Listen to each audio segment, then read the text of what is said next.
What's up, all? Well, we're here ready for a State of the Union address. So I will try to only talk during the only during the applause breaks, but we'll see how goes that. Also, we will be joined later by my buddy Doc to do a wrap up after the State of the Union has ended.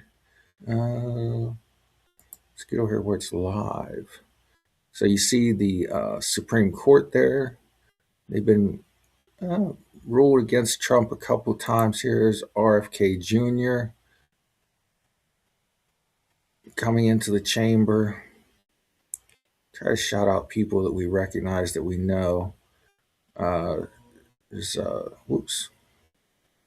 There's Secretary, or well, Tulsi Gabbard. Is she technically a secretary? Who else we got? Make sure everything's sharing correctly here. I don't know who this guy is. He's somebody. Joint Chiefs of Staff. Saw Christy Nome back there somewhere. There's Christy Nome.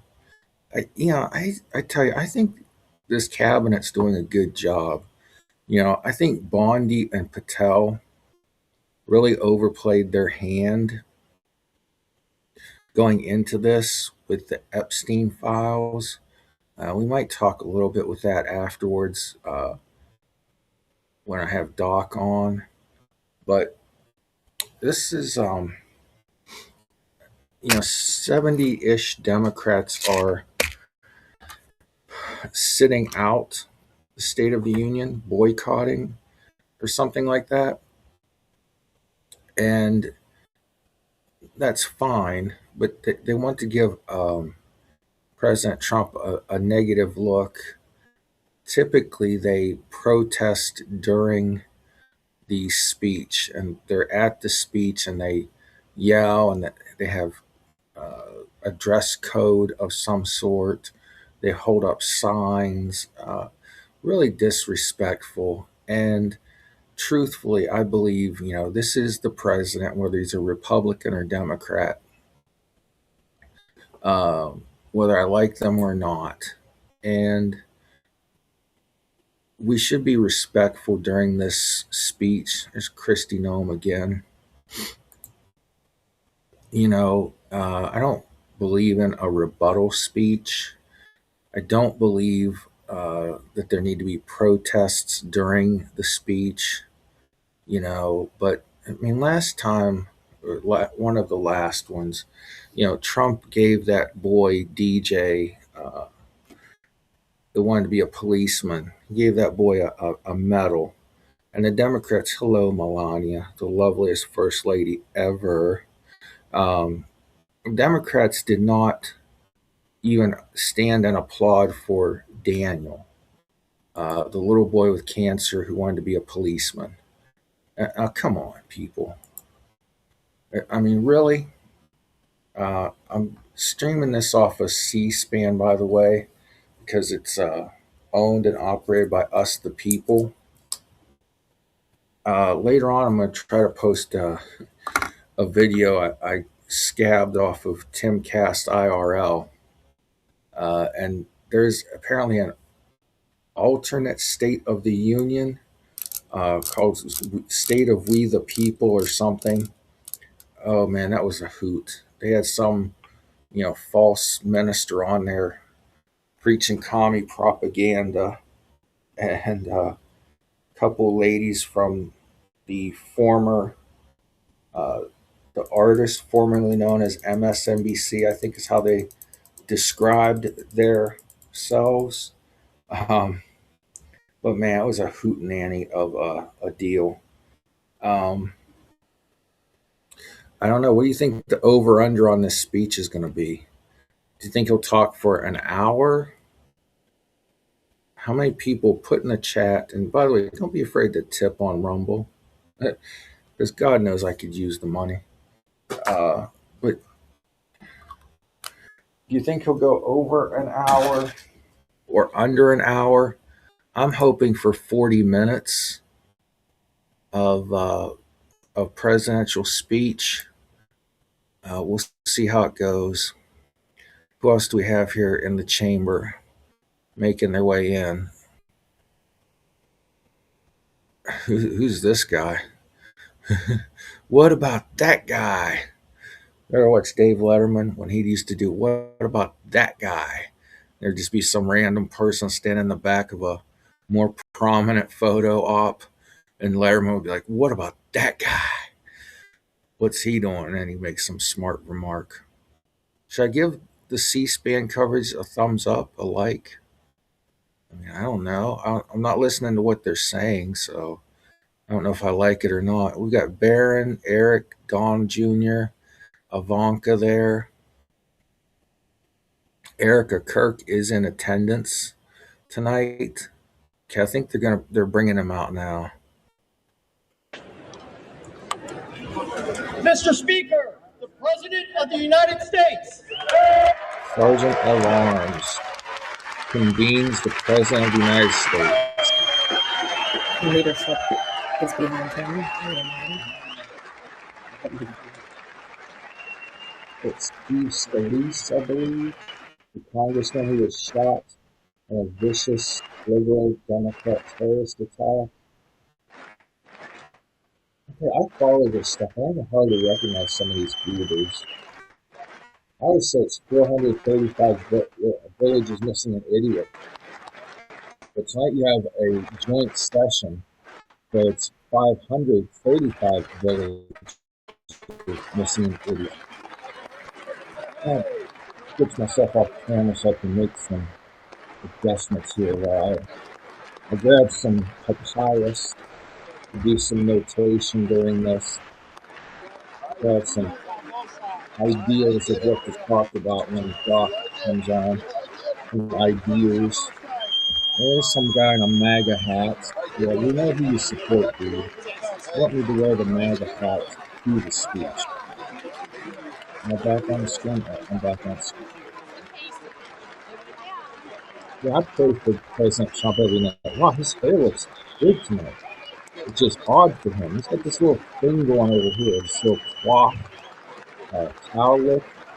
But other than that, his hair is on point, which is unusual for this guy in his lifetime. I'm going to turn the volume down so you can hear me over the applauses. Yeah, when Doc comes on, I always have to have a notebook ready so I can write things down as he talks. So I'm going to write some things down before he talks, too.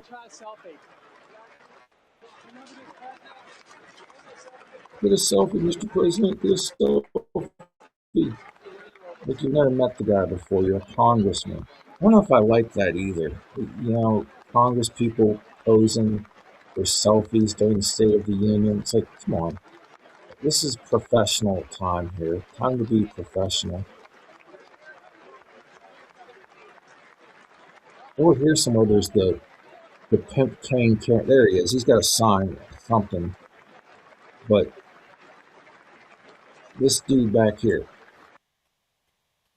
with the sign carries that cane around. I'm afraid one of these days he's going to start swinging that thing. Did all the justices shake Trump's hand?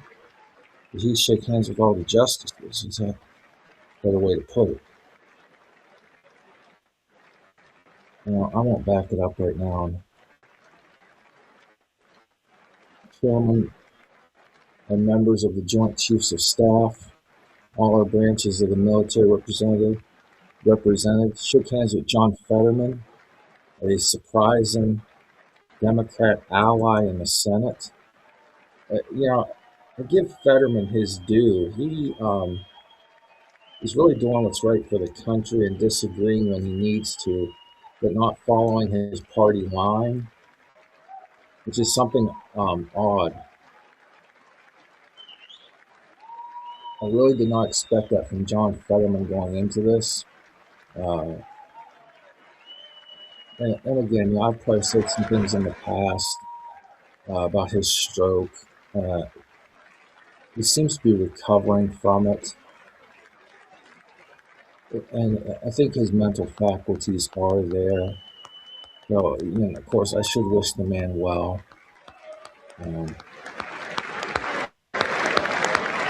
All right, let's get it on, Mr. President. Let's put a timer, a stopwatch on this.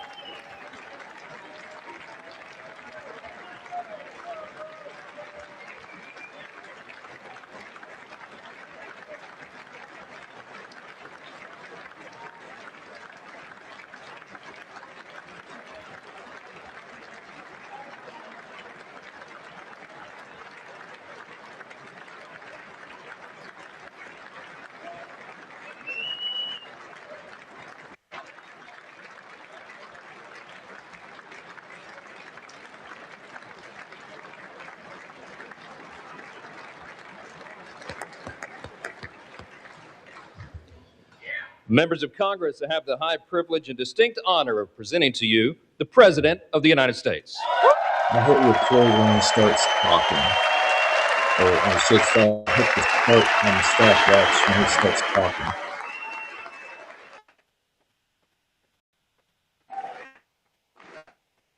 USA, USA, USA. Well, for 70 Democrats missing, I think they did a good job finding seat fillers or something because it doesn't look like an empty house. Well, thank you very much, All right. everybody. It's really an honor. Speaker Johnson, Vice President Vance, First Lady of My the man, United JD. States. And Melania gets an applause break. Well done, as she should. It's almost gracious First Lady. Look at how Karen's like 8 feet tall. They had to release the camera to get her and Barron in the same shot. Second Lady of the United States. Usha! My girl, dog.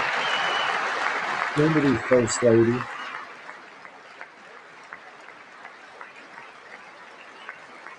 You're the prettiest First and Second Lady combo. Members right of now. Congress Hope you and appreciate my that. fellow Americans. Our nation is back, bigger, better, richer, and stronger than ever before. America is back, baby. Back all the way. The bow to the bow wow, yippee-yo, yippee-yo. Less than 5 months from now, our country will celebrate an epic milestone in American history, the 250th anniversary of our glorious American independence. This July 4th, we will mark 2.5 centuries of liberty and triumph, progress and freedom in the most incredible and exceptional nation ever to exist on the face of the earth. And praise God. You've seen nothing yet. We're going to do better and better and better. This is the golden age of America. Amen.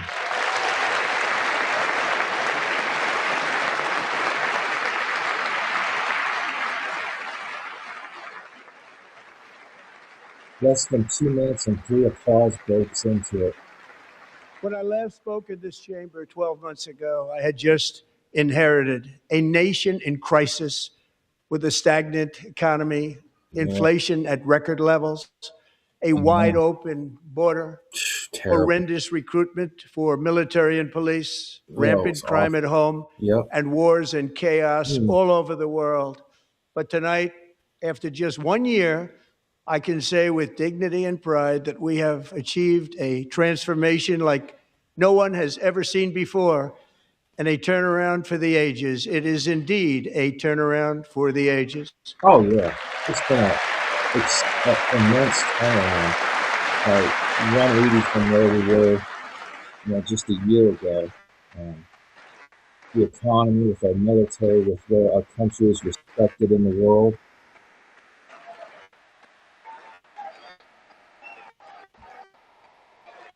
This idiot. Oh, he's already being kicked out.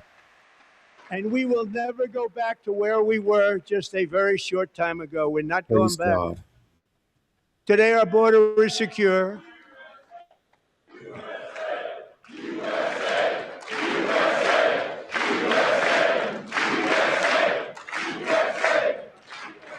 Thank you. Today, our border is secure. Our spirit is restored. Inflation is plummeting. Incomes are rising fast. The roaring economy is roaring like never before. And our enemies are scared. Our military and police are stacked. And America is respected again, perhaps like never before.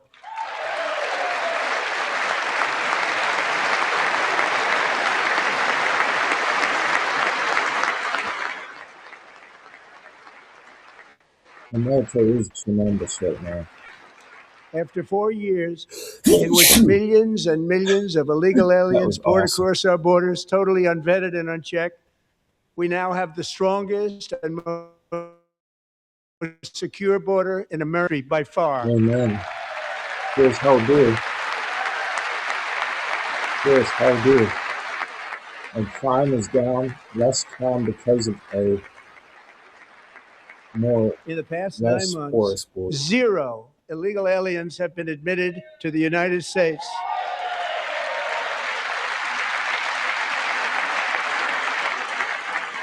Having a clause breaks. Old Seth and Gnome, the chicken butt. But we will always allow people to come in legally, people that will love our country and will work hard to maintain our country. Yeah, we absolutely welcome legal immigrants. We're a pro-immigration country. It's the fact that people come in illegally and The flow of deadly fentanyl across our border is down by a record 56% in 1 year. amen.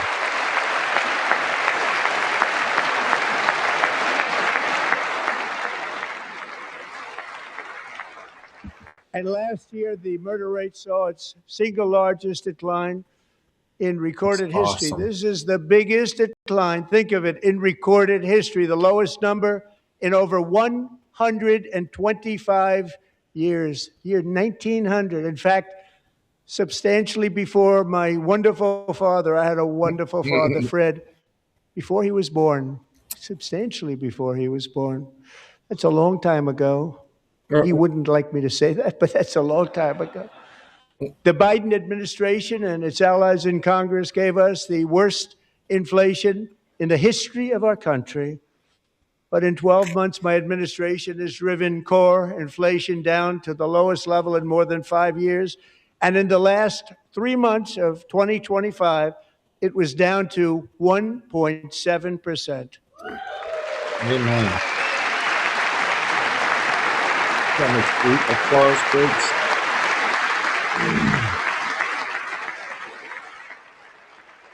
He's just hitting talking points right now. Gasoline, which reached a peak of over $6 a gallon in some states under my predecessor, it was quite honestly a disaster, is now below $2.30 a gallon in most states, and in some places, $1.99 a gallon. And when I visited the great state of Iowa just a few weeks ago, I even saw $1.85 a gallon for gasoline.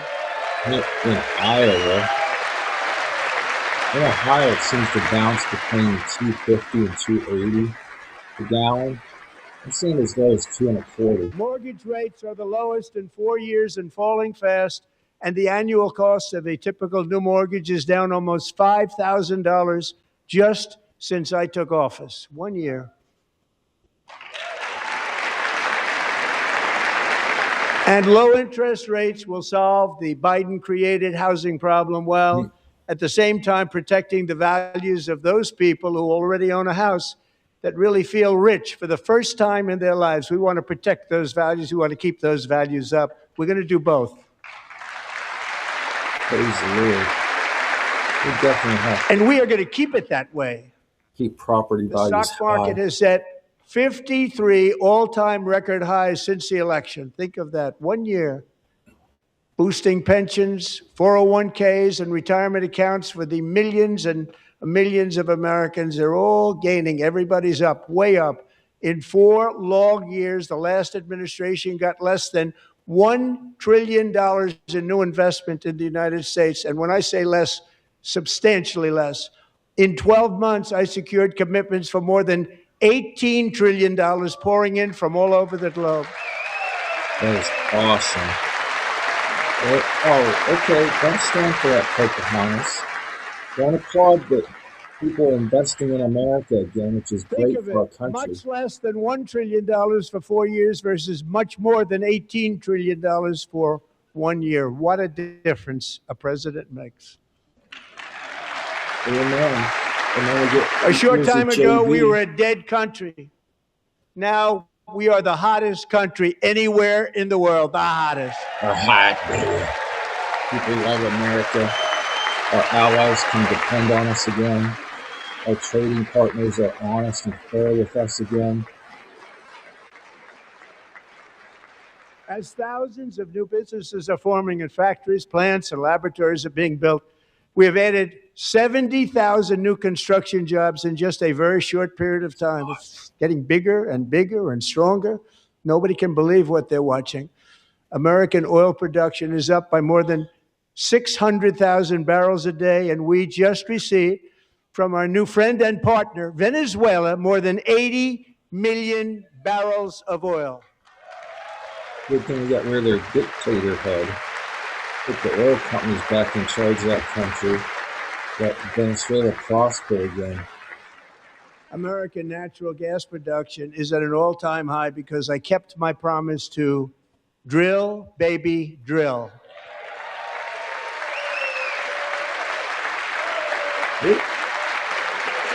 Drill, baby, drill, baby, drill. More Americans are working today than at any time in the history of our country. Think about that. Any time in the history of our country, more working today.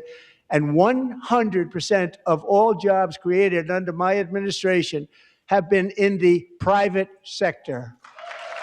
It's awesome. We elected him to get rid of public sector jobs and government bloat and increase the private sector. We ended DEI in America.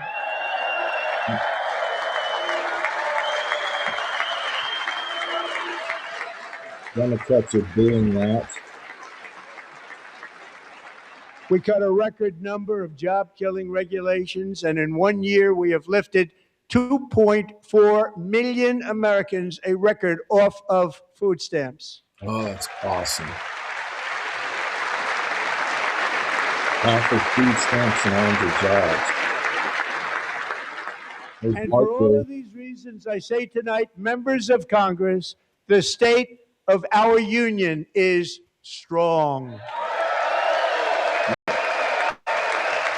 11 minutes and 17 applause breaks. Look at all those Democrats sitting there. They don't want America to be strong. They don't want America to be great. Look at that cabinet. Our country is winning again. In fact, we're winning so much that we really don't know what to do about it. People are asking me, please, please, please, Mr. President, we're winning too much. We can't take it anymore. We're not used to winning in our country. Until you came along, we're just always losing, but now we're winning too much. He's like a And I caricature say, of a no, no, president. no. You're going to win again. You're going to win big. You're going to win bigger than ever. And to prove that point, here with us tonight is a group of winners who just made the entire nation proud. The men's gold medal Olympic hockey team. Come on in. I don't even like hockey, but damn, this is cool. Look at these guys. Proud Americans.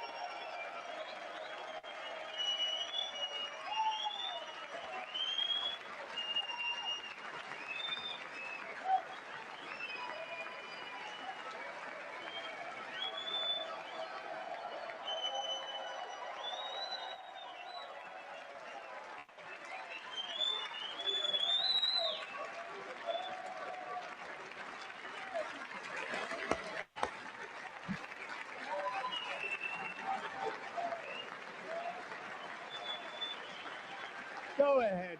Ladies.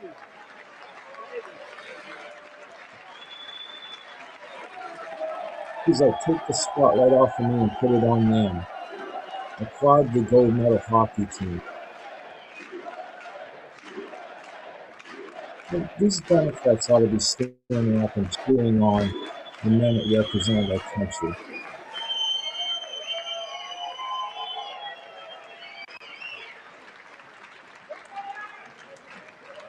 That's the first time I've ever seen them get up.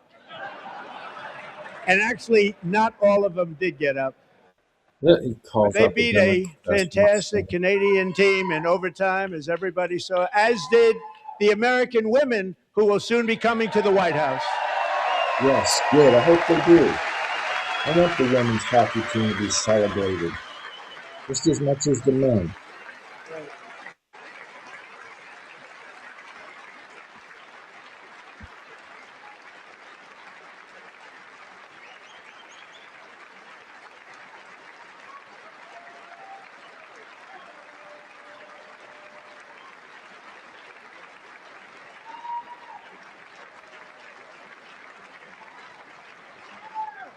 They were in the Oval Office before, and I just want to say a second very big congratulations to Team USA. But I have to say that, and I told them this, and we took a vote of the team. I said, anybody votes no, I'm not doing it.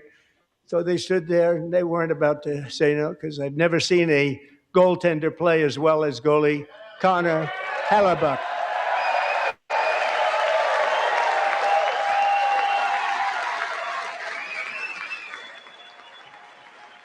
Put him on the border.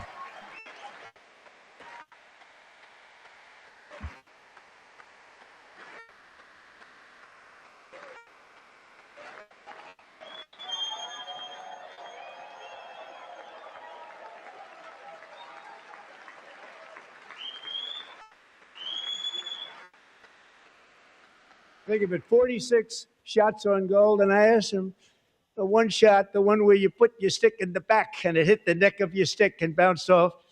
You practiced that, or was that a little lucky? He refused to answer that question. But I just want to tell you that the members of this great hockey squad will be very happy to hear, based on their vote and my vote, and in this case, my vote was more important, that I will soon be presenting Connor with our highest civilian honor, which we will be given and which has been given to many athletes over the years. But when I say many, not too many, like 12, it's called the highest civilian honor in our country, the Presidential Medal of Freedom. Nice. Nice.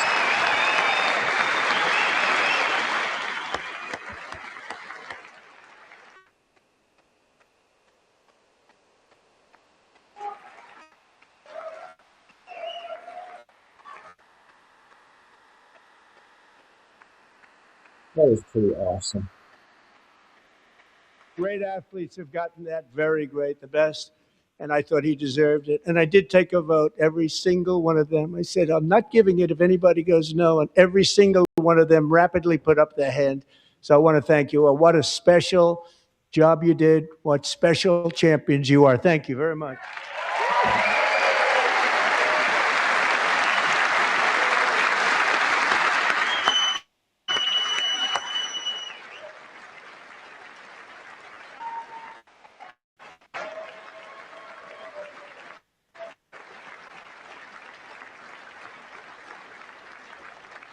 I'm also pleased to say that the next time the Olympic torch is lit, it will be here in America for the 2028 Olympics, and it's the summer version right in Los Angeles. Nice. We're going to do a good job in Los Angeles.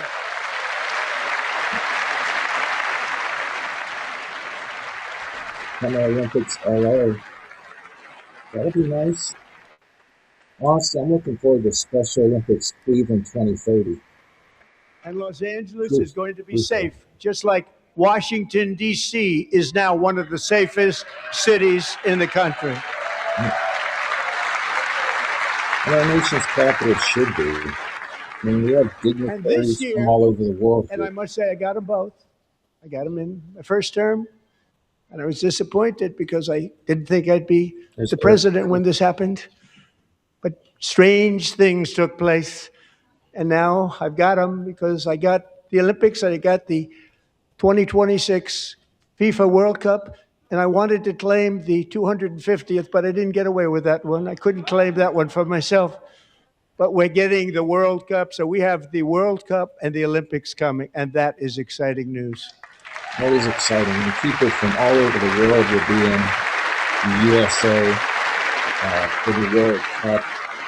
And that's a So this huge will be a deal year all over the to world. celebrate our country and the heroes who have kept it free. Men like Buddy Taggart. At age 17, Buddy volunteered to defend America in World War II. Wow. Serving in the Pacific under the great General Douglas MacArthur. He fought bravely in the famous Battle of Manila, worked so hard. He was badly wounded and almost killed by enemy machine guns in Luzon. And 81 years ago this month, he liberated the largest internment camp in the Philippines, one of the largest anywhere in the world. But he earned many honors, including a Purple Heart and a Bronze Star, came home, started a family, and tonight he is in the gallery looking forward to July 4th, 2026, his 100th birthday. Oh, praise God. I hope he gets to see America 250 on his 100th birthday. Look at that guy. He'll probably still go kick the butts of some whippersnappers.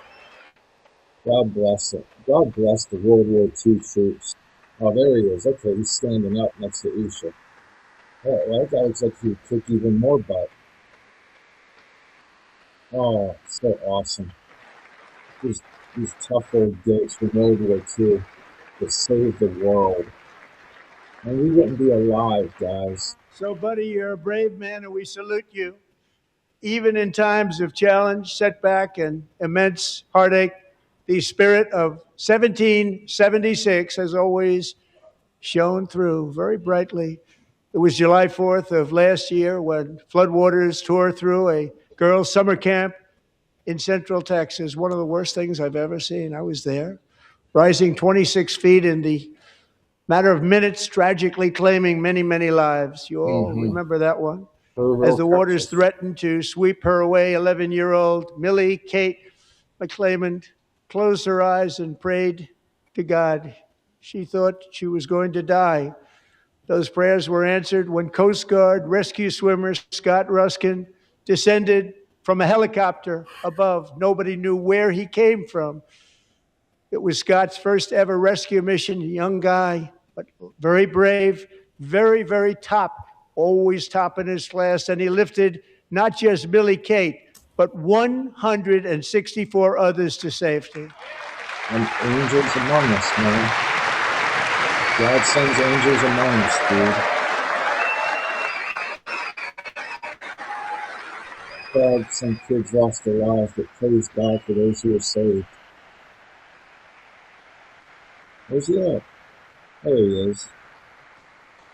You know, the Coast Guard's often overlooked in our military, but they do an important role in rescuing people off the seas and in flood situations like that. People watched Scott from a distance, and they couldn't believe what they were seeing. The winds were blowing, the rain was pouring, everything was going, and that rapid water, nobody's ever seen anything like it. They said, wow, that's something. Tonight, Scott and Millie Kate are here together, reunited for the very first time. Thank you, Scott, Millie Kate. Amen. Look at the fist bump. Yeah, let's take a stand up, take a bow. Take a bow, kid.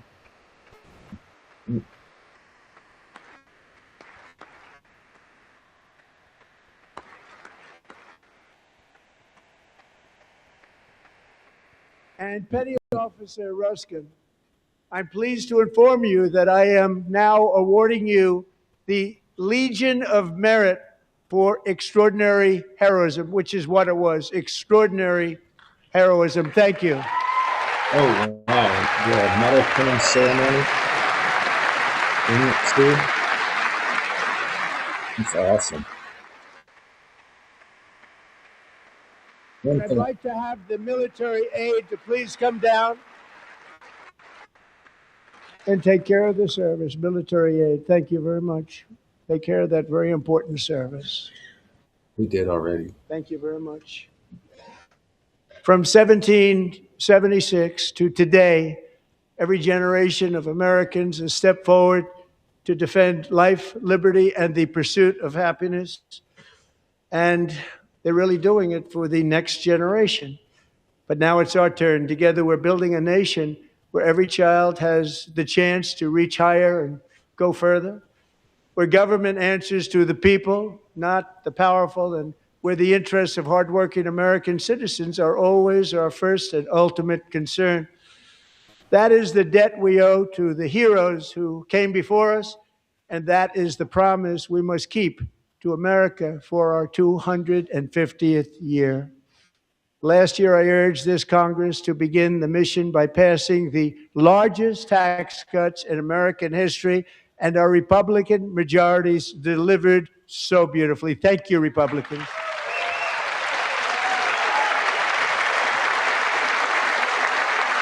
We gotta keep it that way in the midterms and vote on it.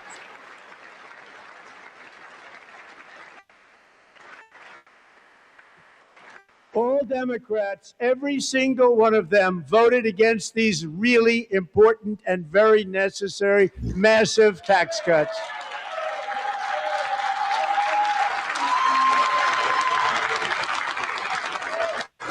They wanted large-scale tax increases to hurt the people instead. But we held strong, and with the Oh, great, Schumer, that big, shitty beautiful internet. bill, we gave you no tax on tips, no tax on overtime, and no tax on Social Security for our great seniors. Why should senior citizens have to pay taxes when they've paid taxes their whole lives? You know, then they tax their Social Security check? I mean, come on. And protect the hardworking And we also waitresses. made interest on auto loans tax deductible the first time, but only if the car is made in America. Made in USA.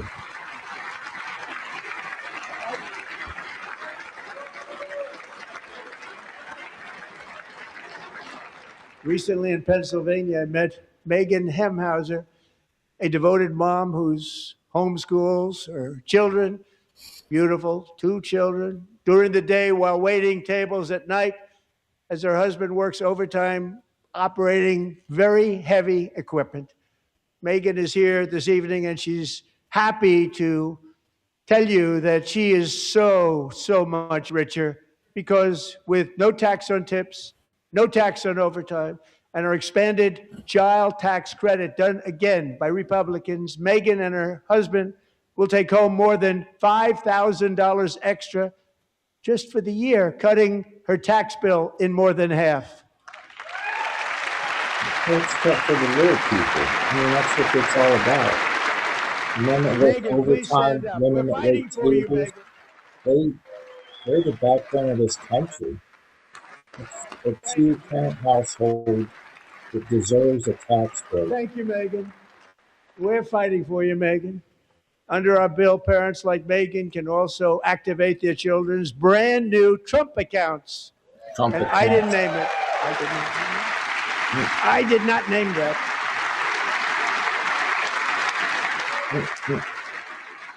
Nobody believes me, but I did not name it. It was named by a very tall man sitting right there in the third row.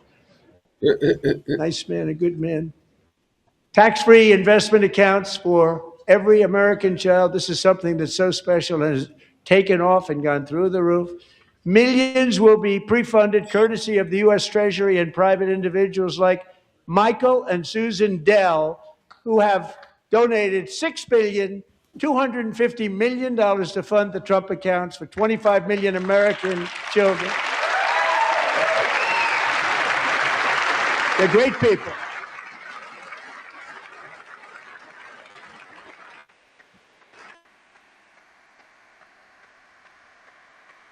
Yeah, that's something groundbreaking. A kid can put away money for their I college, asked Michael Dell, how do you make all that money? trade He said, school. well, I just sat on my dorm in school and I made computers and I'd sell them to people. Mm-mm. And I just kept selling and selling and selling. And Dell pretty amazing computers. story. That's called the American dream. He sold a lot of computers, a lot of those laptops. So I congratulate him on that. But I really thank him and Susan, as well as others like Brad Gerstner, a very tremendous guy. He was behind it right from the beginning. Brad Gerstner. Thank you, Brad. Dell laptops started out of a guy's college dorm room. I didn't know that. Yeah, I mean, that's huge. That's the American dream. You know, it's so nice So with when Nike's modest out of additional simplest part. contributions, these young people's accounts could grow to over $100,000 or more. Think of it. How much money is that for somebody that started with nothing? Over 100,000, could be much more than that. To make this investment in our children's future, go to trumpaccounts.gov, trumpaccounts.gov. And a lot of people are doing it. It's setting every record in the book. It's popular. They knew what it was going to take. I'm so proud of them. I'm so proud of the people that got it started. And now it's just taken off. One of the primary reasons for our country's stunning economic turnaround, the biggest in history, where the Dow Jones broke 50,000 4 years ahead of schedule, and the S&P hit 7,000, where it wasn't supposed to do it for many years, were tariffs. I used these tariffs, took in hundreds of billions of dollars to make great deals for our country, both economically and on a national security basis. Everything was working well. Countries that were ripping us off for decades are now paying us hundreds of billions of dollars. They were ripping us so badly, you all know that. Everybody knows it. Even the Democrats know it. They just don't want to say it. And yet these countries are now happy, and so are we. We made deals. The deals are all done. And they're happy. They're not making money like they used to, but we're making a lot of money. There was no inflation, tremendous growth. And the big story was how Donald Trump called the economy correctly, and 22 Nobel Prize winners in economics didn't. They got it totally wrong. They got it really wrong. And then just 4 days ago, an unfortunate ruling from the United States Supreme Court. It just came down. It came down. Very unfortunate ruling. But the good news is that almost all countries and corporations want to keep the deal that they already made, right, Scott? Knowing that the legal power that I, as president, have to make a new deal could be far worse for them, and therefore they will continue to work along the same successful path that we had negotiated before the Supreme Court's unfortunate involvement. So despite the disappointing ruling, these powerful country saving, it's saving our country, the kind of money we're taking in, peace protecting. Many of the wars I settled was because of the threat of tariffs. I wouldn't have been able to settle them without. Will remain in place under fully approved and tested alternative legal statutes. And they have been tested for a long time. They're a little more complex, but they're actually probably better, leading to a solution that will be even stronger than before. Congressional action will not be necessary. It's already time tested and approved. And as time goes by, I believe the tariffs paid for by foreign countries will, like in the past, substantially replace the modern day system of income tax, taking a great financial burden off the people that I love. Well, that's phenomenal. If we could replace income tax with tariffs, what would that do for the average American person?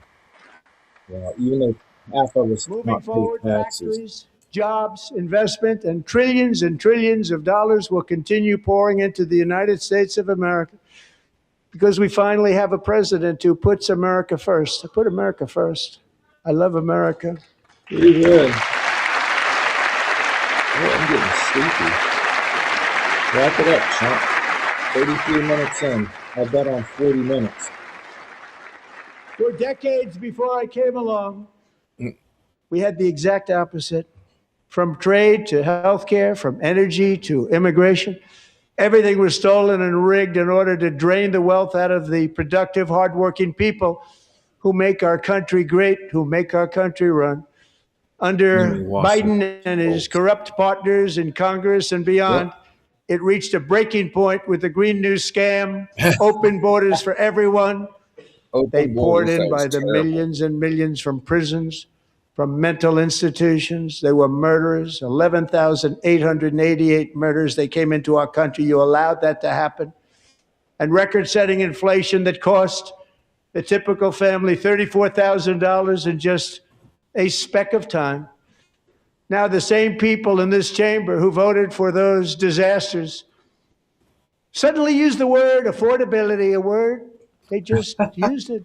Somebody gave it to them, knowing full well that they caused and created Look at the JD. increased prices that all of our citizens had to endure. You caused that problem. You caused that problem. Look at them just smoking and shrugging them off.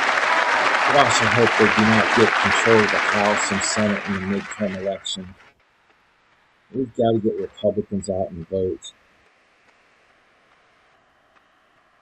They knew their statements were a lie. They knew it. They knew their statements were a dirty, rotten lie. Their policies created the high prices. Our policies are rapidly ending them. We are doing really well. Those prices are plummeting downward. Hope the harness doesn't clear. The price of eggs is down 60%. Madam Secretary, thank you. The cost of chicken, butter, fruit, hotels, automobiles, rent is lower today than when I took office by a lot. And even beef, which was very high, is starting to come down significantly. Just hold on a little while. We're getting it down. And soon you will see numbers that few people would think were possible to achieve just a short time ago. Nobody can believe when they see the kind of numbers, and especially energy, when they see energy going down to numbers like that, they cannot believe it. It's like another big tax cut. I'm also confronting one of the biggest ripoffs of our times, the crushing cost of health care caused by you. Since the passage of the Unaffordable Care Act, sometimes referred to as Obamacare, big insurance companies have gotten rich. It was meant for the insurance companies, not for the people. It's true, they did. With our government giving them hundreds and hundreds of billions of dollars a year as their stock prices soared 1,000, 1,200, 1,400, and even 1,700%, like nothing else. That's why I introduced the great healthcare plan. I want to stop all payments to big insurance companies and instead give that money directly to the people so they can buy their own healthcare, which will be better healthcare at a much lower cost. Competitive pricing, competition in the marketplace does drive costs down. It does. I mean, it's that simple. In addition, my plan requires maximum price transparency. That's a big deal. Sounds so simple, so big. So big. And I did that in my first term, and the Democrats immediately terminated it with full knowledge that they were doing a very bad thing for the people. Costs were going to go way up, and that's what happened. And now I'm bringing them way down on health care and everything else. I'm also ending the wildly inflated cost of prescription drugs like has never happened before. Amen. Yeah, prescription drug prices down. The Democrats don't even care. Other presidents tried to do it, but they never could. They tried. They tried. Most didn't try, actually. But they tried. They said they tried. They couldn't do it. They didn't even come close. They were all talk and no action. But I got it done under my just enacted most favored nation agreements. Americans who have for decades paid by far the highest prices of any nation anywhere in the world for prescription drugs will now pay the lowest price anywhere in the world for drugs. Anywhere, the lowest price. But the Democrats and the media will pounce on one prescription that is not the lowest in the world. So in my harp on that. first year of the second term, Should be my third term. But strange things happen. I took prescription drugs, a very big part of healthcare, from the highest price in the entire world to the lowest. That's a big achievement. The result is price differences of 300, 400, 500, 600% and more, all available right now at a new website called TrumpRx.gov. And I didn't name that one either, by the way. TrumpRx.gov. Get your pills. I'm the pill pusher now. And here tonight is the very first customer ever to get that big discount, and it is big. Catherine Rayner. For 5 years, she and her husband have struggled with infertility, and they turned to IVF. One drug has been costing Catherine $4,000 to purchase. But a few weeks ago, she logged onto the TrumpRx website and got that same drug that cost $4,000, got it for under $500, a reduction of much more, actually, than $3,500. Catherine, we are all praying for you, and you're going to be a great mom. Oh, God bless you. Name your baby Trump. Yeah, and they said in the election he was going to outlaw in vitro fertilization, and instead he's made it better and more affordable and accessible to more people. So now I'm calling on Congress to codify my most favored nation program into law. Now, the one thing, I'm not sure it matters because it's going to be very hard for somebody that comes along after me to say, let's raise drug prices by 700 or 800%. But John and Mike, if you don't mind, codify it anyway. They may do it. Codify it anyway. Thank you. Many Americans are also concerned that energy demand from AI data centers could unfairly drive up their electric utility bills. Tonight, I'm pleased to announce that I have negotiated the new Ratepayer Protection Pledge. You know what that is? We're telling the major tech companies that they have the obligation to provide for their own power needs. They can build their own power plants as part of their factory so that no one's prices will go up. And in many cases, prices of electricity will go down for the community and very substantially down. This is a unique strategy never used in this country before. We have an old grid. It could never handle the kind of numbers, the amount of electricity that's needed. So I'm telling them they can build their own plant. They're going to produce their own electricity. It will ensure the company's ability to get electricity while at the same time lowering prices of electricity for you, and could be very substantial for all of you cities and towns. You're going to see some good things happen over the next number of years. Nice. Another pillar of the American dream that has been under attack is home ownership. With us tonight is Rachel Wiggins, a mom of two from Houston. She placed bids on 20 homes and lost all of those bids to gigantic investment firms that bypassed inspection, paid all cash, and turned those houses into rentals, stealing away her American dream. She was devastated. Stories like this are why last month I signed executive order to ban large Wall Street investment firms from buying up in the thousands single-family homes. Nice. That's the way to stick it to George Soros and the World Economic Forum. And now I'm You'll own asking nothing and you'll Congress be to happy. make No, that we won't. ban permanent, because homes for people, really, that's what we want. We want homes for people, not for corporations. Corporations are doing just fine. Racel, thank you very much. Good luck with your home. You'll get one soon. I mean, he's doing stuff for little people, average Americans. We're also working to make it easier for Americans to save for retirement. And under this administration, we will always protect Social Security and Medicare. They are not protecting it for our seniors. We will always protect Social Security, Medicare, Medicaid.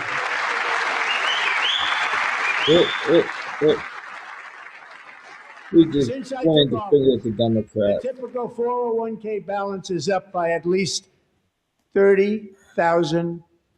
That's a lot of money. We have millions and millions of people, because the stock market has done so well, setting all those records. Your 401ks are way up.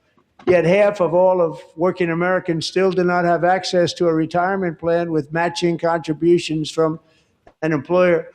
To remedy this gross disparity, I'm announcing that next year my administration will give these often forgotten American workers, great people, the people that built our country, access to the same type of retirement plan offered to every federal worker.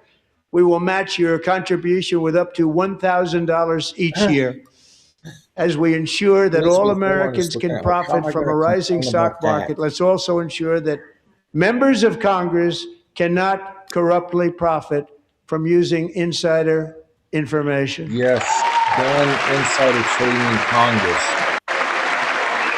They should not be allowed to invest in the companies that they regulate, and that's pretty much all of them. Oh, look, Pocahontas applauded it. Oh, geez, I'm glad we can agree on something that Senator learned. They 44 stood minutes. up for that. I can't believe it. Insider I can't trading believe is a it. bipartisan problem. Did Nancy Pelosi stand up if she's here? Ooh. Doubt it. Pass the Stop Insider Trading Act without delay.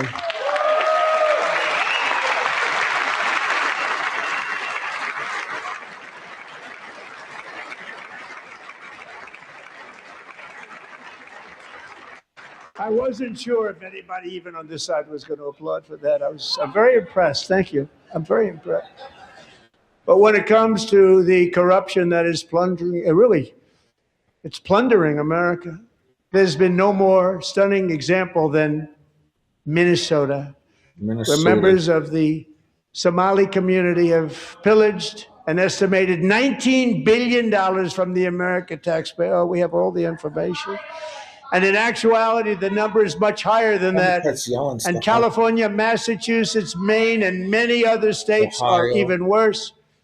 This is the kind of corruption that shreds the fabric of a nation, and we are working on it like you wouldn't believe.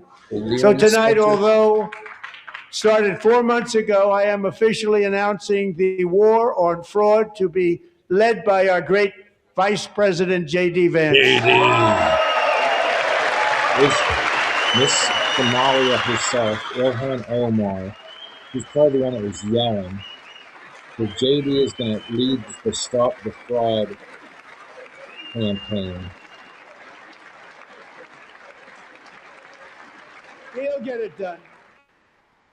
And if we're able to find enough of that fraud, we will actually have a balanced budget overnight. It'll go very quickly. That's the kind of money you're talking about. We'll balance our budget. The Somali pirates who ransacked Minnesota remind us that there are large parts of the world where bribery, corruption, and lawlessness are the norm, not the exception. Importing these cultures through unrestricted immigration and open borders brings those problems right here to the USA. It's true. And it is the American people who pay the price in higher medical bills, car insurance rates, rent, taxes, and perhaps most importantly, crime. We will take care of this problem. We're going to take care of this problem. We are not playing games. Delilah.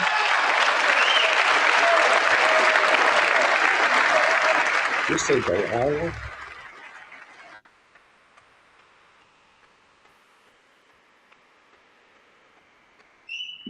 Delilah Colden was only 5 years old in June 2024 when a 18-wheel tractor trailer plowed into her stopped car traveling at 60 miles an hour or more. I see this all the time on the road. The driver was an illegal alien let in by Joe Biden and given a commercial driver's license by open borders politicians in California. Doctors said Delilah would never be able to walk or talk, have a good life. She wouldn't even be able to eat again. But against all odds, she is now in the first grade learning to walk. And she's here this evening with her dad, Marcus, a fantastic man. Delilah, please, you are a great inspiration. Please stand up. Now, Democrats better stand and applaud for the little girl. There you go. I see this all the time on the road. People who cannot speak English, cannot read English, flying down the highway, flashing headlights, breaking laws, and they may or may not be here illegally. How do you get a commercial driver's license if you can't read the road signs? Thank you, Delilah. Many, I've if not seen it. most, illegal aliens do not speak English and cannot read even the most basic road signs as to direction, speed, danger, or Exactly. location. That's why tonight I'm calling on Congress to pass what we will call the Delilah Law, barring any state from granting commercial driver's licenses to illegal aliens.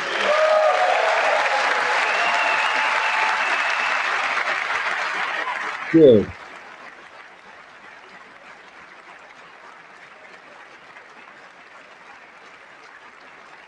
And yesterday, as you probably saw at the White House, I hosted a ceremony with Americans who lost their treasured loved ones to the scourge of illegal immigration. People came into our Being country, how interrupted we by a allowed this to dog who happen needs with our pets. open borders.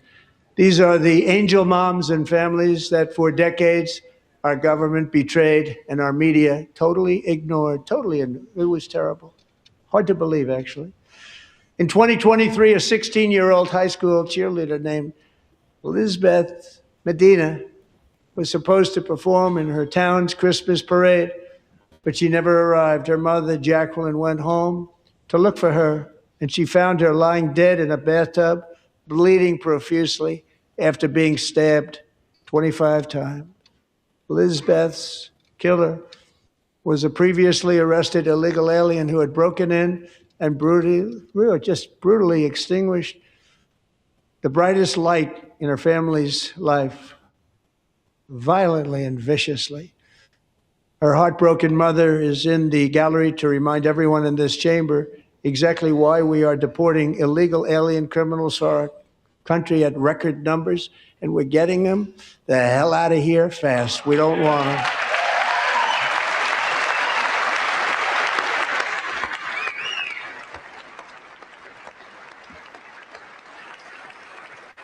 What we voted for, protect Americans from illegal aliens. Oh, there's the mom whose daughter was murdered. Thank you very much, Jacqueline. Thank you. We can never forget that many in this room not only allowed the border invasion to happen before I got involved, but indeed they would do it all over again if they ever had the chance. If they ever got elected, they would open up those borders to some of the worst criminals anywhere in the world. The only thing standing between Americans and a wide open border right now is President Donald J. Trump and our great Republican patriots in Congress. Thank you. Thank you.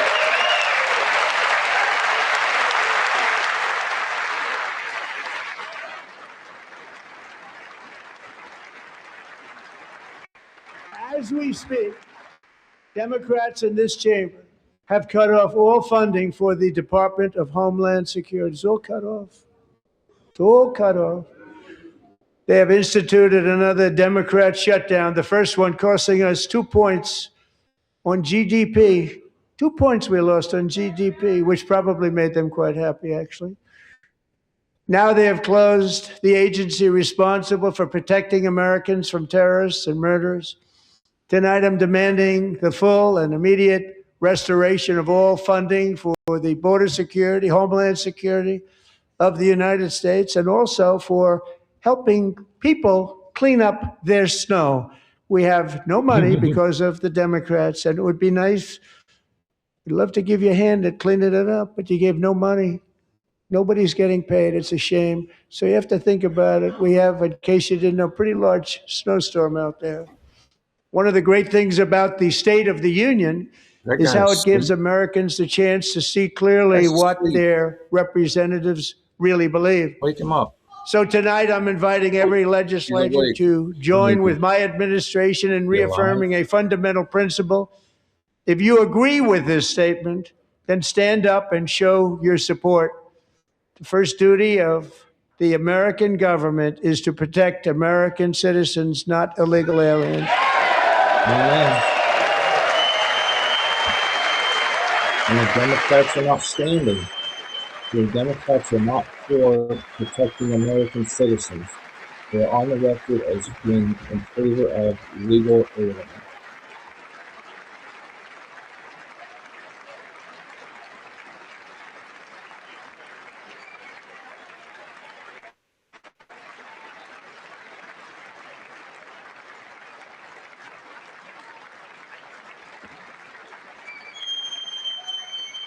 They're just sitting there.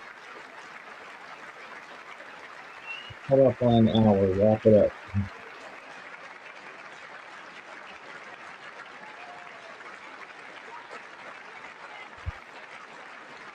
Zoom in on myself.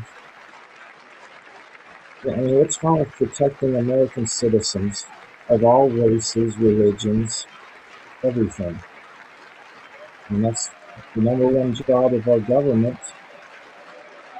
It's what they swore an oath to, and all these Democrats are sitting, not applauding protecting Americans.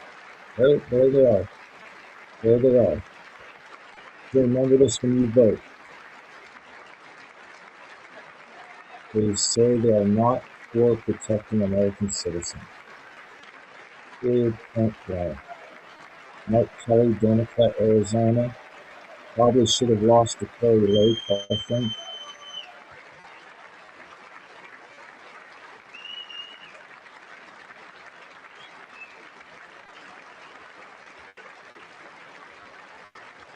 That might be the longest applause break of the night.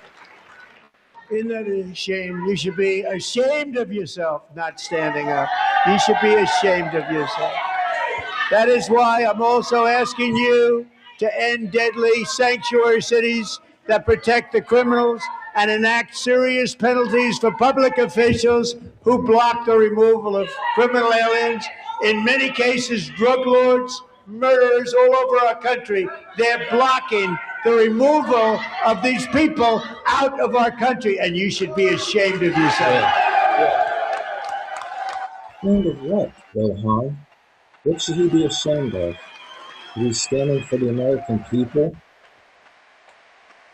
All legal American citizens are the American people, not a matter of race or religion. We're all Americans, and it's Congress's job to protect us, within reason.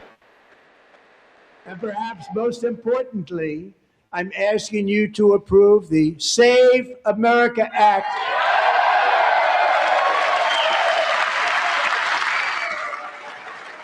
Free, fair elections for all.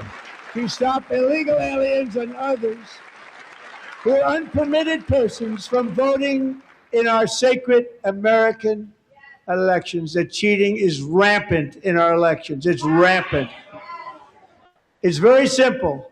All voters must show voter ID. I mean, what, 70-80% of the population believe it. Almost 80% of Democrats and All voters must show proof of citizenship yes, in order that's to common vote. sense. I can't vote here if you're not a citizen. I can't go to France and vote. I can't go to the United Kingdom No and vote. more crooked mail-in ballots except for illness, disability, military, or travel. None. And this should be an easy one. And by the way, it's polling at 89%, including Democrats. 89%. The one, no, it's common sense. Only And American even the new citizens. communist mayor of New York City, I think he's a nice guy, actually. Speak to him a lot. Bad policy, but nice guy. Just said they want people to shovel snow. They got hit hard. Want them to shovel snow, but if you apply for that job, you need to show 2 original forms of ID and a social security card. Yet they don't want identification for the greatest privilege of them all, voting in America. No, it's no good. No good. Both Republicans and Democrats overwhelmingly agree on the policy that we just enunciated. And Congress should unite and enact this common sense, country saving legislation right now, and it should be before anything else happens.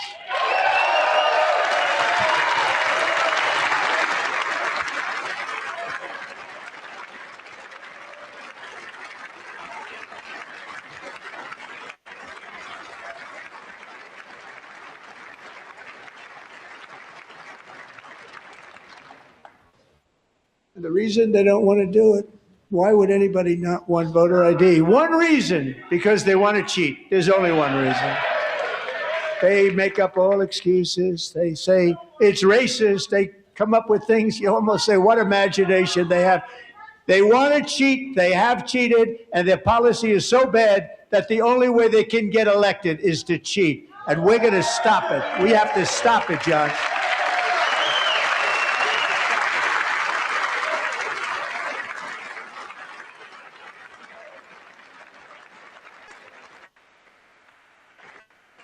And here is one more opportunity to show common sense in government. In the gallery tonight are Sage Blair and her mother, Michelle.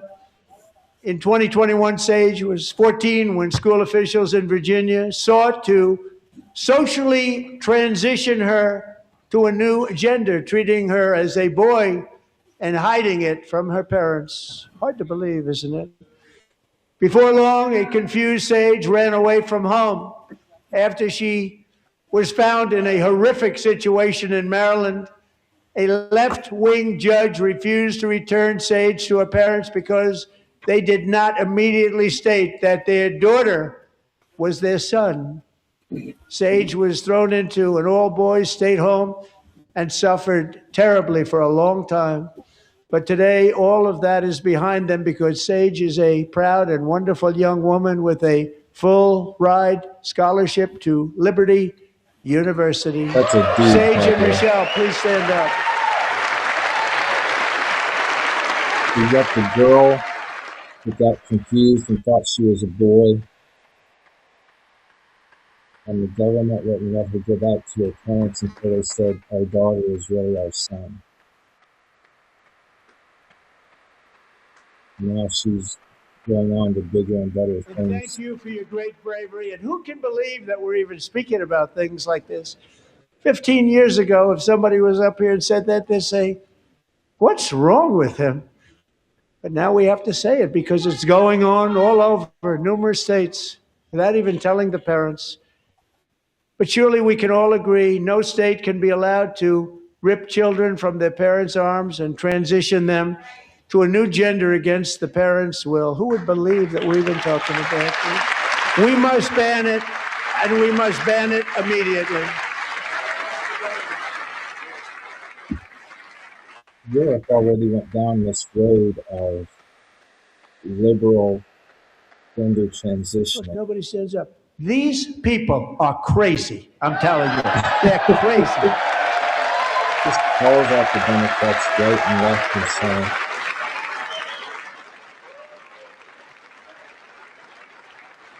Amazing. Gentlemen.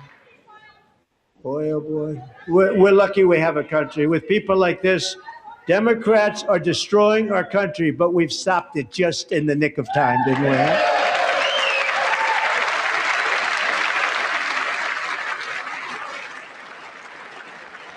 He's getting them riled up. No one cares more about protecting America's youth than our wonderful First Lady, now a movie star. She's a movie star. Can you believe it? Who would have believed that? Over the past year, she has had an incredible impact championing AI legislation, advancing a landmark executive order on foster care, and helping secure $30 million to launch the Melania Trump Foster Youth to Independence Initiative. It's a tremendous, really a tremendous thing that happened and had a lot of bipartisan support. She gets much better bipartisan support than I do. I get none. She gets a lot. Someday you're going to have to tell me how you did that. And students and educators in every state have joined the First Lady's efforts in the presidential AI challenge, keeping America's next generation positioned to succeed and strongly succeed in the future. Tonight, we welcome two young people whose lives reflect the First Lady's impact, Sierra Burns and Everest Nevermont. Thank you both, and Melania, thank you. I know how hard you worked on it. Thank you very much.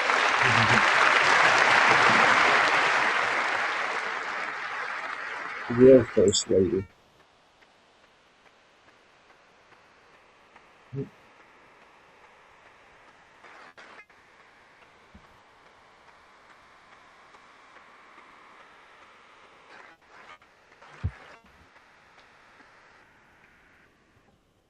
I'm very proud to say that during my time in office, both the first 4 years and in particular this last year, there has been a tremendous renewal in religion, faith, Christianity, and belief in God.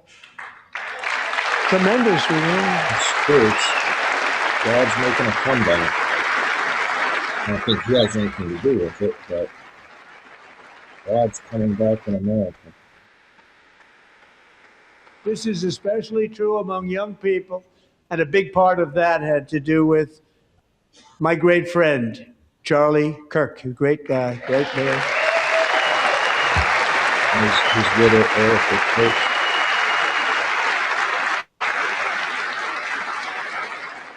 So last year, Charlie was violently murdered by an assassin and martyred, really martyred for his beliefs.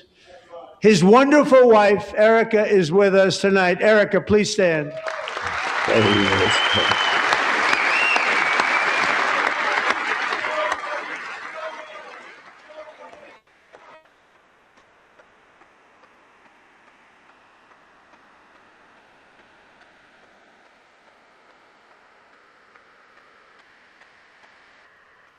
Thank you, Erica. Been through a lot. In Charlie's memory, we must all come together to reaffirm that America is one nation under God, and we must totally reject political violence of any kind.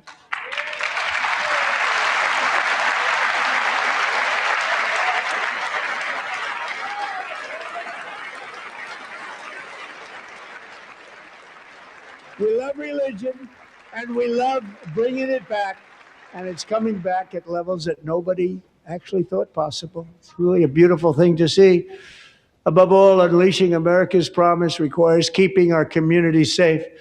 We have made incredible strides, yet dangerous repeat offenders continue to be released by pro-crime Democrat politicians again and again. We are honored to be joined tonight by a woman who's been through hell, Anya Zarutska. In 2022, she and her beautiful daughter, so beautiful, what a beautiful young woman, Irina, fled war-torn Ukraine to live with relatives near Charlotte, North Carolina. And by the way, what's going on with Charlotte? Last summer, 23-year-old Irina was riding home on the train when a deranged monster who had been arrested over a dozen times and was released through no cash bail, stood up and viciously slashed a knife through her neck and body. No one will ever forget. There were people on that train. No one will ever forget the expression of terror on Irina's face as she looked up at her attacker in the last seconds of her life. She died instantly. She had escaped a brutal war only to be slain by a hardened criminal set free to kill in America, came in through open borders. Mrs. Zarutska, tonight I promise you we will ensure justice for your magnificent daughter, Irina.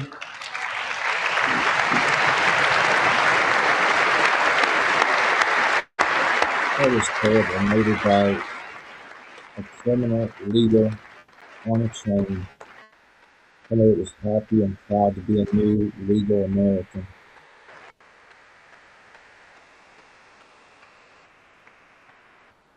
How do you not stand? How do you not stand? For that? I'm asking this Congress to pass tough legislation to ensure that violent and dangerous repeat offenders are put behind bars, and importantly, that they stay there.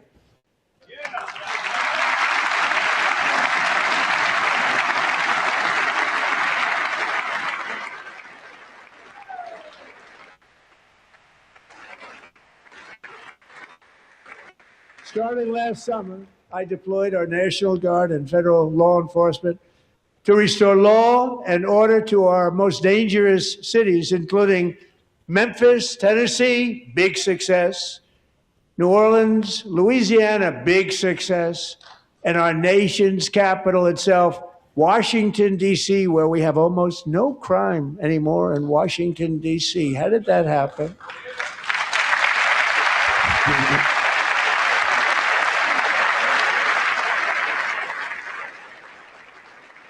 That's what I don't In fact, understand. They're crime just in trying to cut Washington crime. is now at the lowest level ever recorded, and murders in D.C. this January were down close to 100% from a year ago. The media's going to say, well, it's only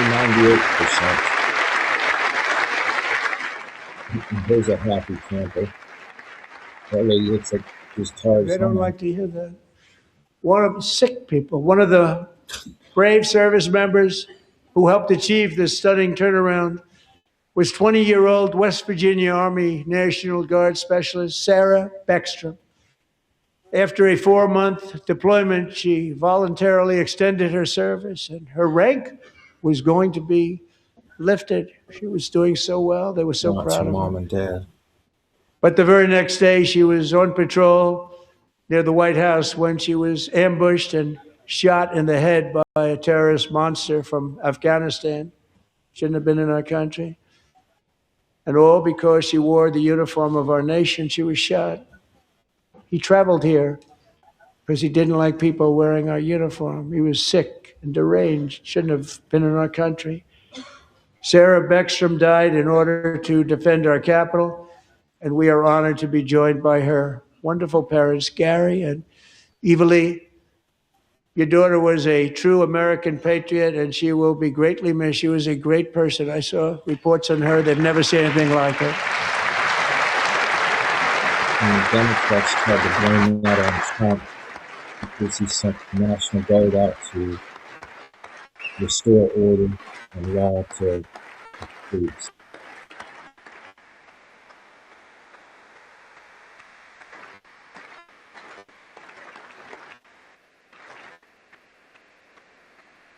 So sorry. Thank you very much.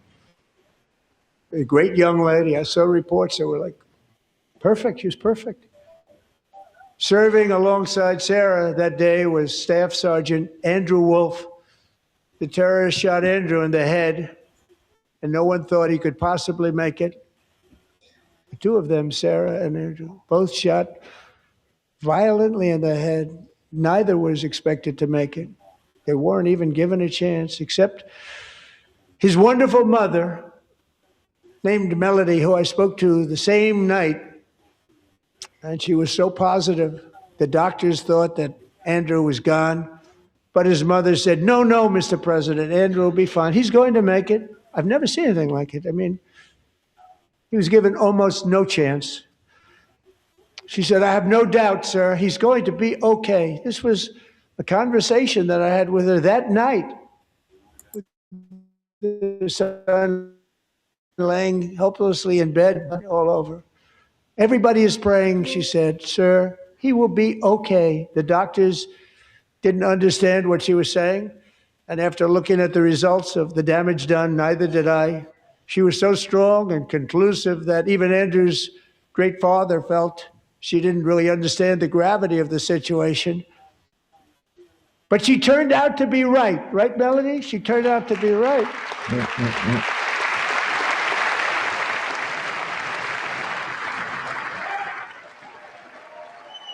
That's awesome.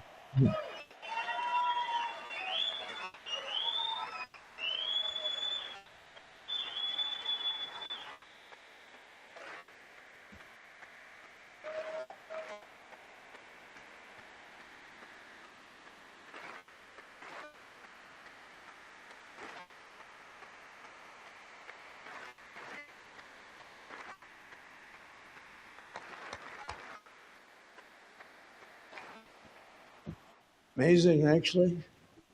I said, where does this woman come from? She's the most positive person I've ever met.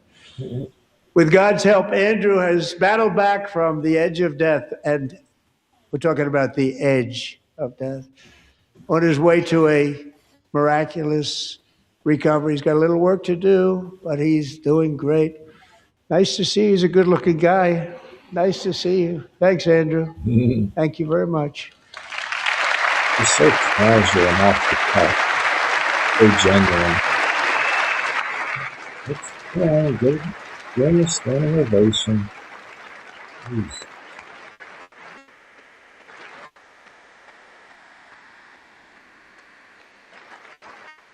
So, Andrew, while you're up, now I'm going to ask a highly respected General James Seward to present Staff Sergeant Andrew Wolf and the great family of Sarah Beckstrom with the award created by our late, great President George Washington himself. It's called the Purple Heart. Oh, cool. Another medal pinning ceremony during the State of the Union.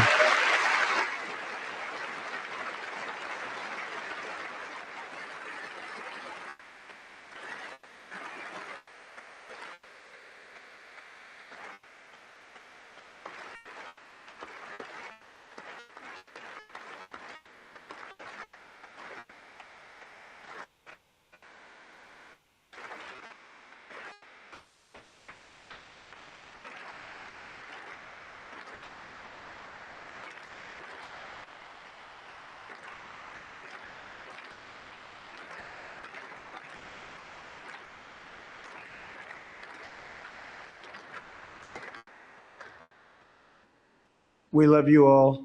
Love you. We're proudly restoring safety for Americans at home, and we are also restoring security for Americans abroad. Our country has never been stronger. In my first 10 months, I ended 8 wars, including Cambodia. Isn't it funny? Sick people.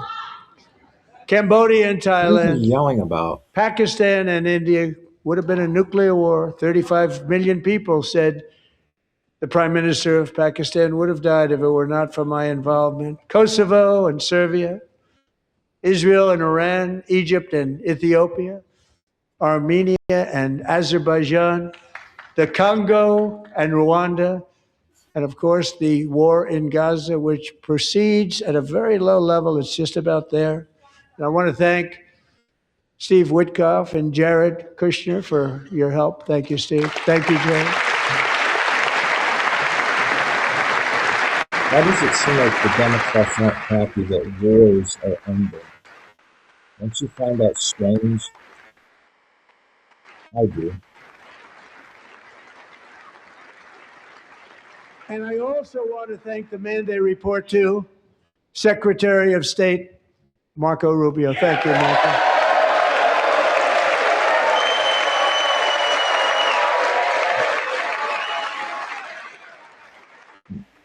Little Marco, probably the next vice president.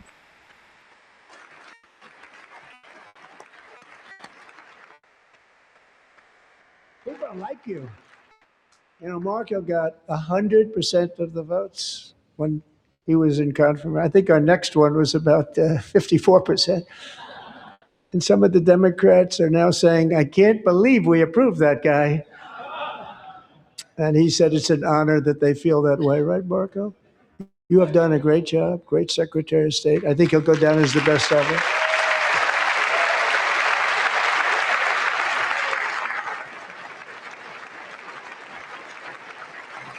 Probably the best Secretary of State since, like, Thomas Jefferson. Under the maybe? ceasefire I negotiated, every single hostage, both living and dead, has been returned home. Can you believe that?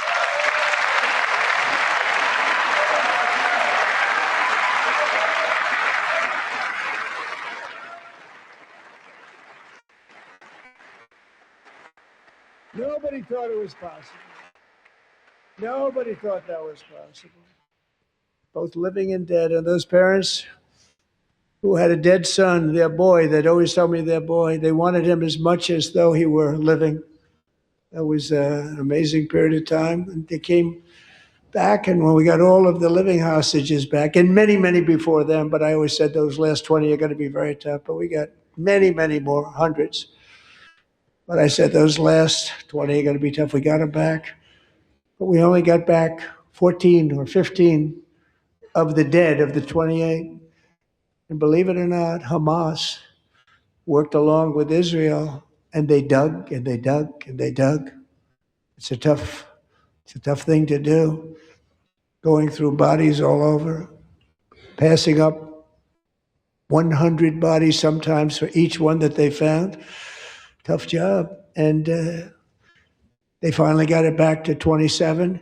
And then Steve and Jared, they got it back to 28. They found all 28. Nobody thought that was possible, but we did it. And I remember the family of the 28th. They were so grieved, but they were so happy as it's possible to be. They had their boy back. The mother said, "Sir, we have our boy back." What a period of time that was, but we got them all back. So thank you both very much. Great job. He's talking about the people that were kidnapped on October 7th in Israel.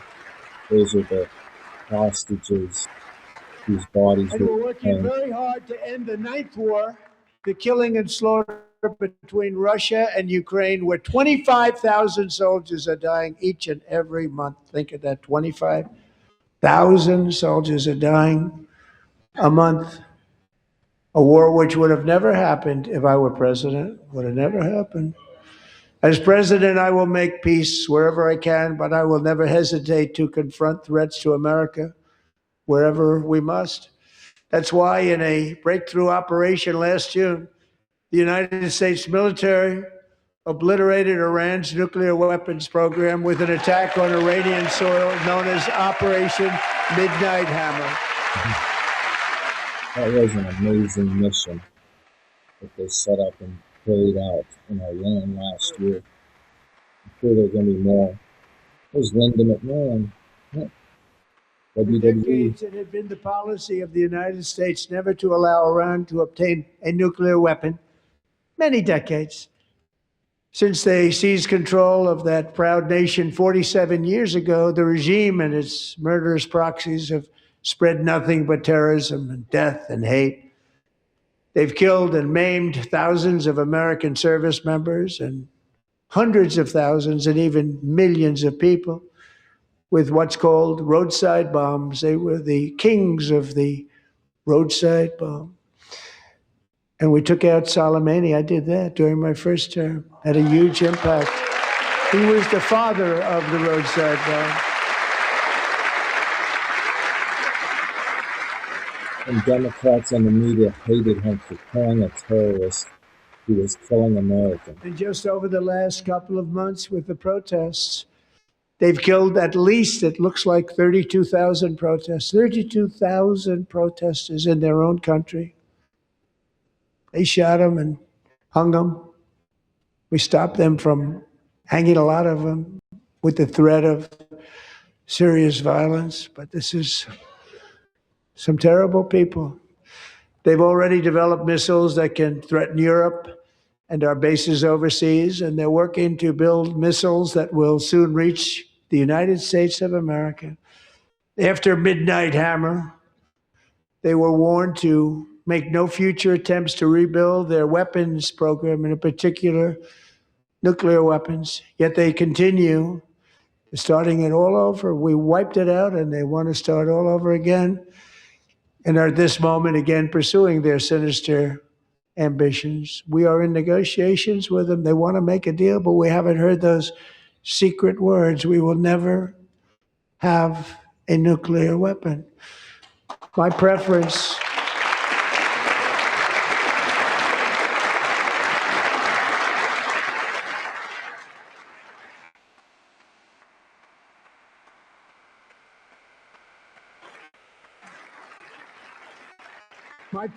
is to solve this problem through diplomacy.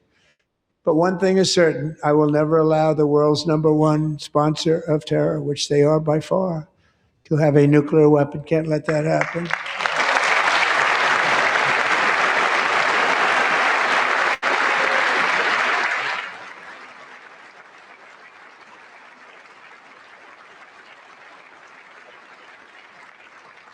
And no nation should ever doubt America's resolve We have the most powerful military on earth. I rebuilt the military in my first term.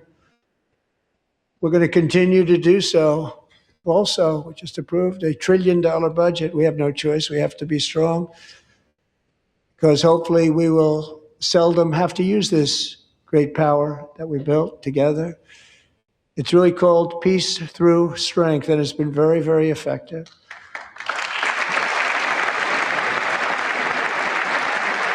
Everybody says the world is better off when America is strong because we absorb a lot of their problems.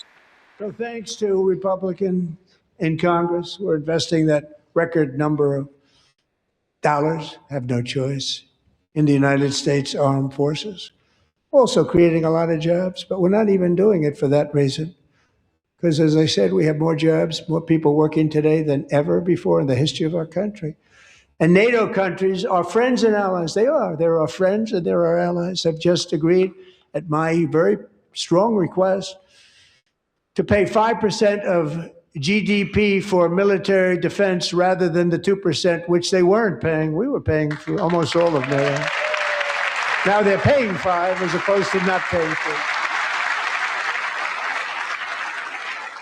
2. And the Democrats in the media would criticize him for that, for asking our And allies getting that to pay their 5% share. was something which everyone said would never be done, could not happen. We got it really easily with one meeting. And big difference between 2% that's not paid. We were paying, afraid of many of them, very few were paid up. Now 5%, then they're paid. And everything we send over to Ukraine is sent through NATO and they pay us in full. They pay us totally in full. Every branch of our armed forces is setting records for recruitment. This is so exciting. And every service member recently. Did you notice they released the files badge that Nancy Pelosi was wearing? How come she wasn't wearing that when President Biden was And getting every service just member there recently it is received again. a warrior dividend of $1,776. Warrior dividends for a service member. You know, they put it on my desk. We got the money from tariffs and other things, a lot of money we have. We have much more money than people understand. Have to rebuild that program a little bit, but it won't take long. But we got the money, and it was $1,775, and they wanted my approval. And I said, what's the number? $1,775. I said, wait a minute, for one more dollar, we can have 1776. It's going to, I said, we're going to figure that. I never asked anybody if we could afford it. One more dollar, I said 1776. And I said, that's good. And I'll tell you what, our military, that was 4 months ago, our military, I never see a person in the military that doesn't thank me for it. So we're honored to do it. They deserve it.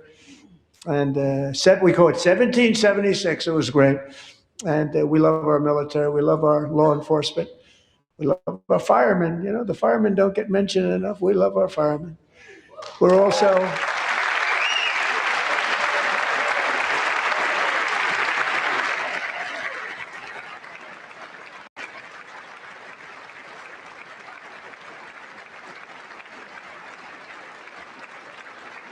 restoring American security and dominance in the Western Hemisphere, acting to secure our national interests and defend our country from violence, drugs, terrorism, and foreign interference. For years, large swaths of territory in our region, including large parts of Mexico, really large parts of Mexico, have been controlled by murderous drug cartels. That's why I designated these cartels as foreign terrorist organizations, and I declared illicit fentanyl as a weapon of mass destruction.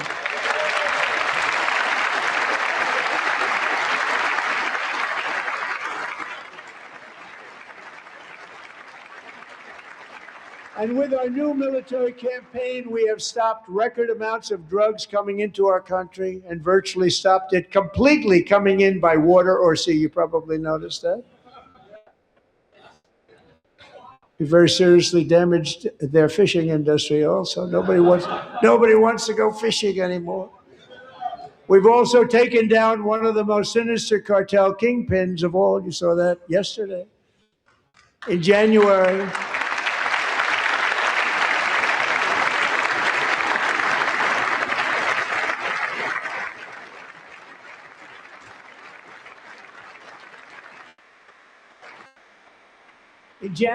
elite American warriors carried out one of the most complex, spectacular feats of military competence and power in world history. No one's seen anything like it. Foreign leaders, I won't tell you who, called me and they said, very impressive, very impressive. They couldn't believe, they all watched, they saw what happened. This is a different fighting force that we had years ago when we fought to tie. You know, it's a great fighting force. I'm so proud of it. Look at Space Force. Space Force is my baby, because we did that. My baby is becoming so important.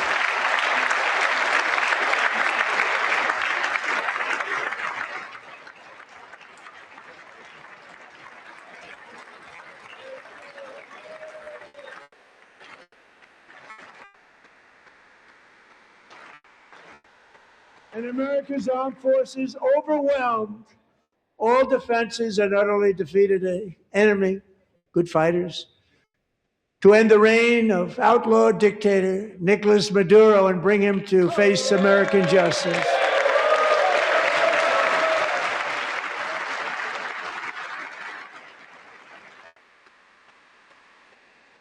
This was an absolutely colossal victory for the security of the United States, and it also opens up a bright new beginning for the people of Venezuela.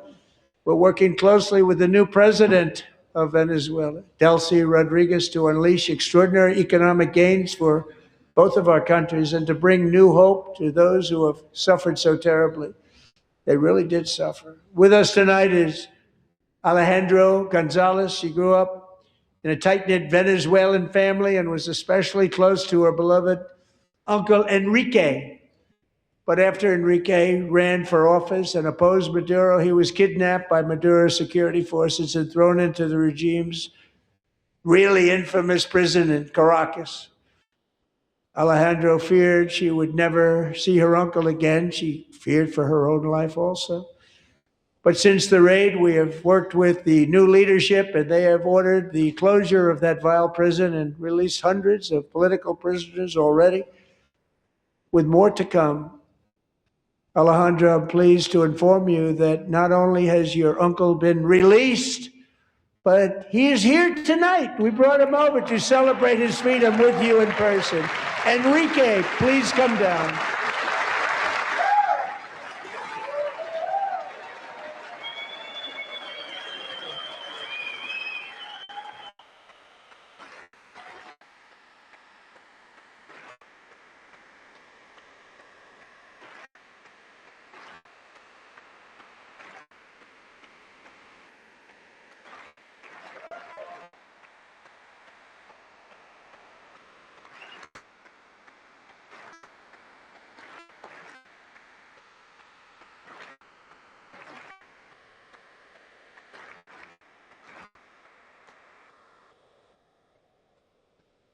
Thank you, Enrique. Have a good time.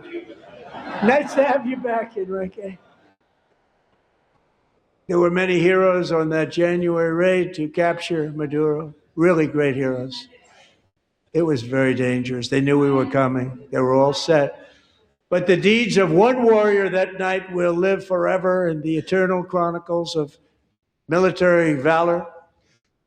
Chief Warrant Officer 5, Eric Slover, planned the mission and was the flight lead in the cockpit of the first helicopter, a big, beautiful, powerful helicopter. It was a massive Chinook carrying, as you can imagine, many, many American warfighters.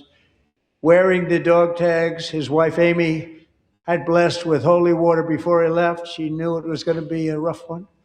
Eric steered the Chinook under the cover of night and descended swiftly upon Maduro's heavily protected military fortress. This was a major military installation, protected by thousands of soldiers and guarded by Russian and Chinese military technology. How did that work out? Not too good. While preparing to land, enemy machine guns fired from every angle, and Eric was hit very badly in the leg and hip, one bullet after another. He absorbed 4 agonizing shots, shredding his leg into numerous pieces. And yet, despite the fact that the use of his legs was vital to successful helicopter flight, legs are the most important part of flying a helicopter, to deliver the many commandos who would capture and detain Maduro was the only thing Eric was thinking about. Then, even as he was gushing blood, which was flowing back down the aisle, helicopter lands at a steep angle. The machine gun stood right in front of him. They were right in front of him, 2 machine gunners who escaped the wrath of the previous planes. Eric maneuvered his helicopter with all of those lives and souls to face the enemy and let his gunners eliminate the threat. Turned the helicopter around so the gunners could take care of business, saving the lives of his fellow warriors from what could have been a catastrophic crash deep in enemy territory. Only after safely landing the helicopter with all the warriors aboard in the exact right spot, which was vital to the mission, probably would have had to maybe cancel the mission if that didn't happen. Eric told his co-pilot, also wounded, but not as gravely, to take over.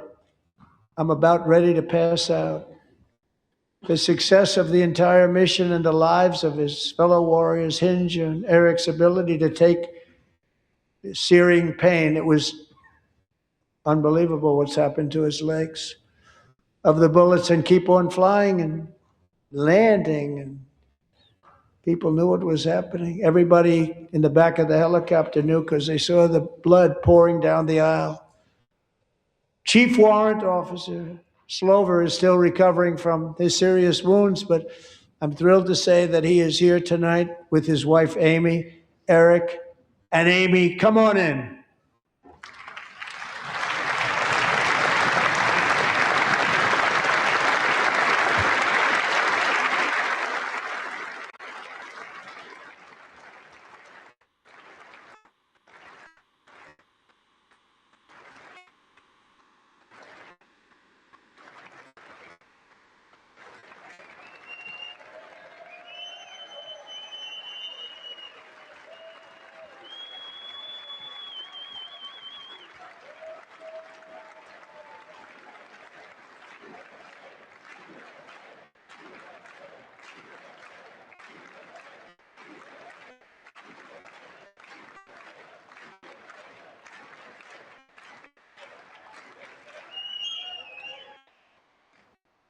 So we have a surprise, Eric and Amy. In recognition of Eric's actions above and beyond the call of duty, I would now like to ask General Jonathan Braga to present Chief Warrant Officer Slover with our nation's highest military award, the Congressional Medal of Honor.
Well, thank you very much, Eric and Amy.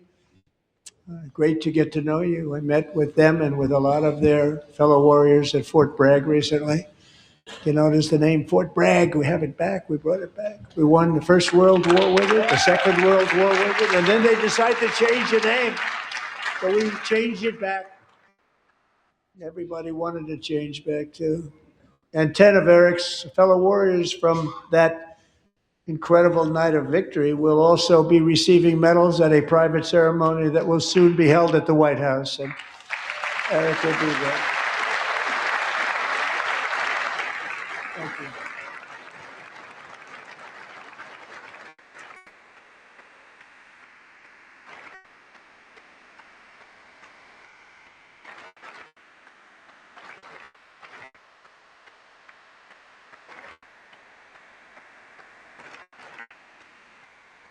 Thank you, Eric.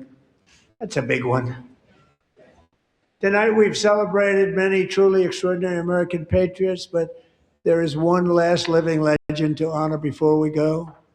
He is one more heroic American aviator, Navy fighter pilot. Royce Williams served in World War II, Korea, Vietnam, flying more than 220 missions. In the skies over Korea in 1952, Royce was in the dogfight of a lifetime, legendary dogfight. Flying through blizzard conditions, his squadron was ambushed by 7 Soviet fighter planes. It was his first aerial combat of the war, and despite being massively outnumbered and outgunned, Royce led the takedown of 4 enemy jets and almost destroyed the others, vanquishing his adversaries while taking 263 bullets to his own plane and being seriously hurt. His story was secret for over 50 years. He didn't even want to tell his wife, but the legend grew and grew. But tonight, at 100 years old, this brave Navy captain is finally getting the recognition he deserves. He was a legend long before this evening. Royce, please stand up, and I will ask the First Lady of the United States to present Captain Royce Williams with his Congressional Medal of Honor.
Thank you, Royce, and thank you, Eric.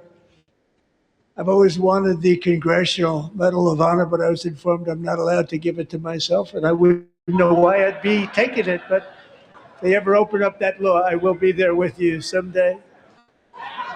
But you know, that's our highest honor, Congressional Medal of Honor, and that's a big thing, and it's an honor to be in the same room with you. Thank you both very much, Eric. Thank you.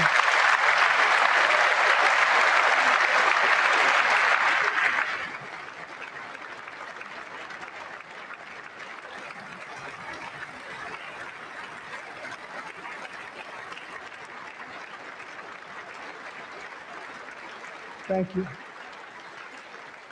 250 years is a long time in the life of a nation, but in another sense, it's really a mere moment in the eye of history. Two of the gentlemen we met in the gallery this evening took their first breaths 1 century ago, 100 years before that, on July 4th, 1826, the author of the Declaration of Independence, brilliant, Thomas Jefferson, drew his last breath. Just a single long human lifespan separates the giants who declared and won our independence from the heroes who stand among us tonight. Everything our nation has done, everything we have achieved, has been the work of those few great lifetimes. In those brief chapters, Americans built this nation from 13 humble colonies into the pinnacle of human civilization and human freedom, the strongest, wealthiest, most powerful, most successful nation in all of history.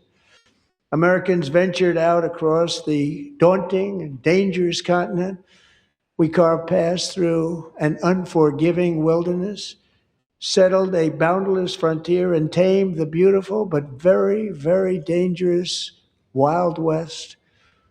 From empty marshes and wide open plains, we raised up the world's greatest cities.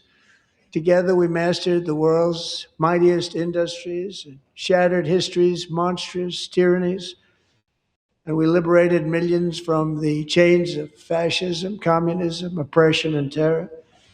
Americans lifted humanity into the skies on the wings of aluminum and steel, and then we launched mankind into the stars on rockets powered by sheer American will and unyielding American pride. We wired the globe with our ingenuity. We captivated the planet with American culture. And now we are pioneering the next great American breakthroughs that will change the entire world. All of this and so much more is the enduring legacy, unmatched glory of the hardworking patriots who built and defended this country and who still carry the hopes and freedoms on all of humanity's backs. For years they were forgotten, betrayed, and cast aside, but that great betrayal is over and they will never be forgotten again. Because when the world needs courage, daring, vision, and inspiration, it is still turning to America. And when God needs a nation to work his miracles, he knows exactly who to ask. There is no challenge Americans cannot overcome, no frontier too vast for us to conquer, no dream too bold for us to chase, no horizon too distant for us to claim. For our destiny is written by the hand of providence, and these first 250 years were just the beginning. From the rugged border towns of Texas to the heartland villages of Michigan, from the sun-kissed shores of Florida to the endless fields of the Dakotas, and from the historic streets of Philadelphia to right here in our nation's capital, Washington, D.C., the golden age of America is upon us. The revolution that began in 1776 has not ended. It still continues because the flame of liberty and independence still burns in the heart of every American patriot. And our future will be bigger, better, brighter, bolder, and more glorious than ever before. Thank you, God bless you, and God bless America.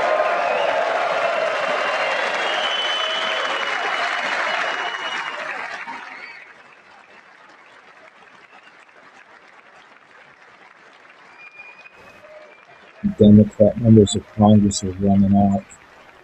They're like thrown out.